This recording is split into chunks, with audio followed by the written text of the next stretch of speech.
নমস্কার, তোমাদের সবাইকে সানা স্মাইল এডুকেশন সেন্টারে স্বাগত জানিয়ে আজকের ক্লাসটি শুরু করছি। আজকে তোমাদের সঙ্গে আলোচনা করব তোমরা যারা ষষ্ঠ শ্রেণীর তৃতীয় পর্যায়ক্রমিক মূল্যায়ন পরীক্ষা দেবে তোমাদের জন্য রায় ও মার্টিন প্রশ্ন বিচিত্রা থেকে আজকে সমাধান করব ষষ্ঠ শ্রেণীর ইতিহাস বিষয়ে মডেল নাম্বার 1 অর্থাৎ 1 নম্বর স্কুলের যে সমস্ত ছোট ও বড় প্রশ্নগুলো আছে তার সমস্ত প্রশ্ন উত্তরের সমাধান করে দেখাবো। চলো দেরি না করে মূল বিষয়ে যাওয়া যাক। প্রথমে দেখো কি আছে, ঠিক উত্তরটি বেছে নিয়ে লেখো। একে আছে ঋক, সাম, যজু ও অথর্ব, এই চারটি হলো উত্তরটা লিখবে সংহিতা, অপশন সি। দিয়ে দেখো 10 রাজার যুদ্ধে সঙ্গে প্রদত্ত কোন যুদ্ধের মিল আছে, উত্তরটা লিখবে কুরুক্ষেত্রের যুদ্ধ, অপশন ডি। তিনে দেখো সুর করে গানের মতো গাওয়া হতো সামবেদ, অপশন বি। চারে দেখো সিদ্ধার্থের জন্ম হয় খ্রিস্টপূর্ব 566 অব্দ, অপশন বি। পাঁচে দেখো বৌদ্ধদের রাজধানী ছিল বৈশালী, অপশন এ। ছয়ে দেখো প্রশ্নের উত্তরটি হবে অপশন ডি, ভীম কোচটিসেস। সাত দাগের প্রশ্নের উত্তরটি হবে অপশন ডি, প্রথম কুমারগুপ্তের আমলে। আট দাগের প্রশ্নের উত্তরটা হবে অপশন বি, কৃষির। তোমাদের আগের ভিডিওতে সমস্ত বিষয়ে মডেল সেট সমাধান করে দেওয়া আছে, তোমরা যারা এখনো দেখোনি আমাদের প্লে লিস্টে গেলে পেয়ে যাবে।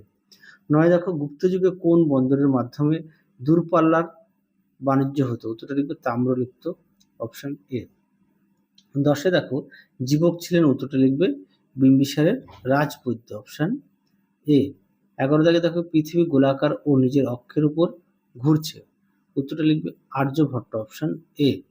12 দাগে দেখো প্রথম ইট দিয়ে নির্মিত স্তূপ হলো, উত্তরটা লিখবে ধামেক, অপশন বি। 13 দাগে দেখো পল্লবরা কোন দেশ থেকে ভারতে এসেছিল, উত্তরটা লিখবে ইরান, অপশন বি। 14 দাগে দেখো তাম্রলিপ্ত বন্দরটিকে গ্রিক ভাষায় বলা হতো তামালিতেস, অপশন ডি। পরবর্তী প্রশ্ন দেখো কি আছে, এক দাগের আর্যরা ভারতের কোন অঞ্চলে প্রথম বসতি স্থাপন করে, উত্তরটা লিখবে সপ্তসিন্ধু অঞ্চলে। দুই দেখো কোন দেবতার উদ্দেশ্যে গায়ত্রী মন্ত্র রচিত হয়েছিল, উত্তরটা লিখবে সবিতা দেবতার। আচ্ছা, পরেরটা দেখো একলব্যর কথা কোন মহাকাব্য থেকে জানা যায়, উত্তরটা লিখবে মহাভারত। এই প্রশ্নের উত্তরটা আমি একটু কনফিউশন আছে, তোমরা একটু দেখে নিও। চারে দেখো মহাবিষ্ণুমন কি, দেখো প্রশ্নের উত্তরটি আমি লিখে দিয়েছি ছোট্ট করে, যে গৌতম বুদ্ধের সংসার ত্যাগের সত্যের সন্ধানে বেরিয়ে পড়াই হচ্ছে মহাবিষ্ণু। তাও একটু দেখিয়ে দিই উত্তরটি।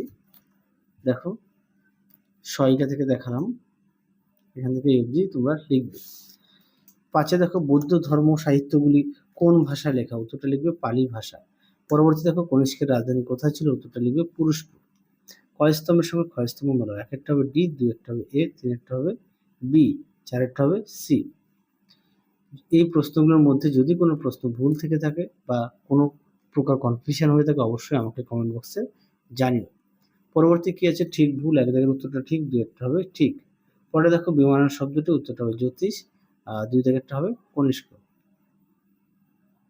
পরবর্তী প্রশ্ন দেখো তিন দাগের প্রশ্ন, মান হচ্ছে 2। একে আছে বৈদিক যুগে চিত্রিত ধূসর মাটির পাত্র বলতে কি বোঝায়, দেখো প্রশ্ন উত্তরটি তোমরা এখান থেকে লিখবে।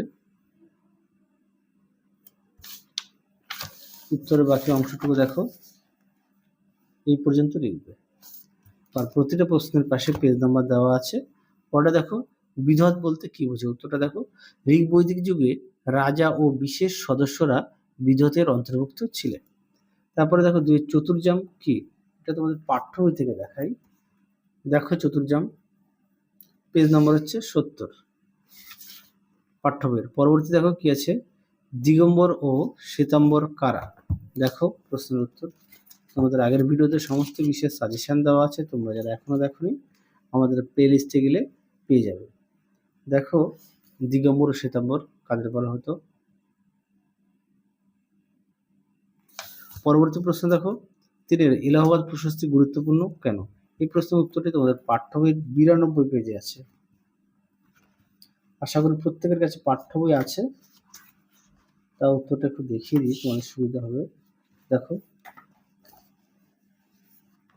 এলাহাবাদ প্রশস্তি পেজ নাম্বার 92 পাঠ্য বইতে।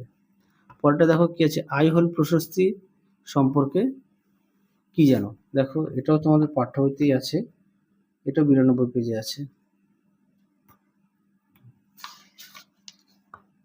দেখো প্রশ্ন উত্তর। যে এই প্রশ্নটা তোমাদের পাঠ্য বই থেকে একটু দেখে নিও। পরেরটা দেখো 4 দাগের, দ্বিতীয় নগরায়ন কবে এবং কোথায় হয়েছিল? দেখো এই প্রশ্নের উত্তরটি দেখো।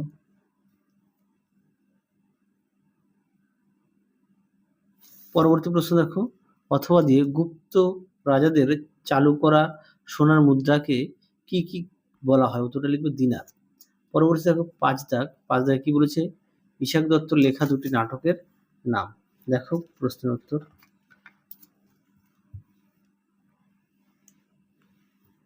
দেখো বিশাখ দত্তের লেখা দুটি নাটকের নাম মুদ্রা রাক্ষস ও দেবীচন্দ্র গুপ্ত। পরবর্তী দেখো, ব্রহ্মগুপ্ত কে ছিলেন? উত্তরটা দেখো নিচে লিখে দিয়েছি। বিখ্যাত গণিতবিদ ও জ্যোতির্বিজ্ঞানী। তার লেখা বিখ্যাত গ্রন্থটির নাম লেখো। উত্তর লিখবে ব্রহ্ম সিদ্ধান্ত। পরবর্তী প্রশ্ন দেখো, মিনান্দার কে ছিলেন এবং তার রাজধানী কোথায় ছিল? দেখো প্রশ্নের উত্তরটি। দেখো উত্তরটি, তার রাজধানী ছিল শিয়ালকোট। এখান থেকে পেয়ে যাবে।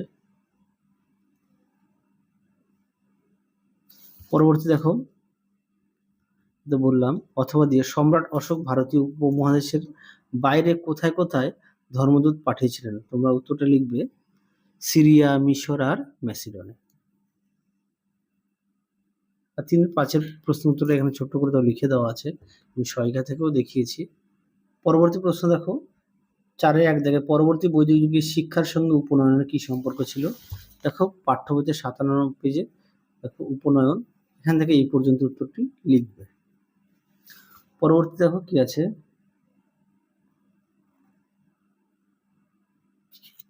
পরবর্তী প্রশ্ন দেখো, মগধ ও বিজি মহাজন পদ দুটির মধ্যে কি কি পার্থক্য তোমার চোখে পড়ে? দেখো উত্তরটি দেখে নিও। পরবর্তী দেখো কি আছে, 2 দাগের, গুপ্ত ও প্রাকটক শাসনের মধ্যে কি কি মিল ছিল? দেখো প্রশ্নের উত্তর। দেখো উত্তরটি, প্রশ্নটা দেখো, উত্তরটি দেখে নিও। তোমরা এই প্রশ্নের উত্তরটি পাঠ্য বই থেকে পেয়ে যাবে 93 পেজে। হ্যাঁ, পাঠ্য বই থেকে 93 পেজে পেয়ে যাবে। পরে দেখো দক্ষিণ ভারতের সাতবাহন শাসন সম্পর্কে কি জানো?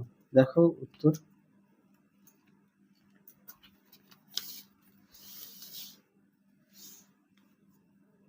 দেখো প্রশ্নের উত্তরটি তোমাদের পাঠ্য বই থেকে দেখায়, পেজ নম্বর হচ্ছে 88। দেখো দক্ষিণ ভারতের সাতবাহন শাসন, উত্তরটি এখান থেকে তোমরা এই পর্যন্ত লিখবে। পরবর্তী দেখো কি আছে, 3 দাগের, কুষাণ আমলে অর্থনৈতিক নতুন কি কি দিক দেখা দিয়েছিল? উত্তরটি দেখো। দেখো প্রশ্ন উত্তরটি তোমরা এটা লিখবে। হ্যাঁ, এখান থেকে এই পর্যন্ত। পরবর্তী দেখো কি আছে, অথবা দিয়ে গুপ্ত যুগের সমাজ ব্যবস্থা কেমন ছিল? দেখো উত্তরটি এখান থেকে এই অবধি লিখবে। পরবর্তী প্রশ্ন দেখো, স্তূপ চৈত্য বিহার সম্পর্কে জানো, লেখো। দেখো প্রশ্ন উত্তরটি।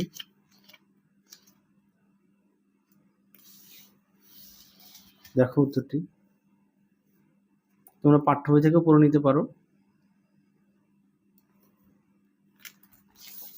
পরবর্তী দেখো, টিকা লেখো গুপ্ত আমলের শিল্প চর্চা। দেখো উত্তরটি, গুপ্ত আমলের শিল্প চর্চা, এখান থেকে এই অবধি লিখবে। পরবর্তী দেখো, টিকা লেখো তাম্রলিপ্ত। দেখো উত্তর, এখান থেকে এই অবধি লিখবে। পরবর্তী দেখো, গান্ধার শিল্প টিকা লেখো। দেখো উত্তর।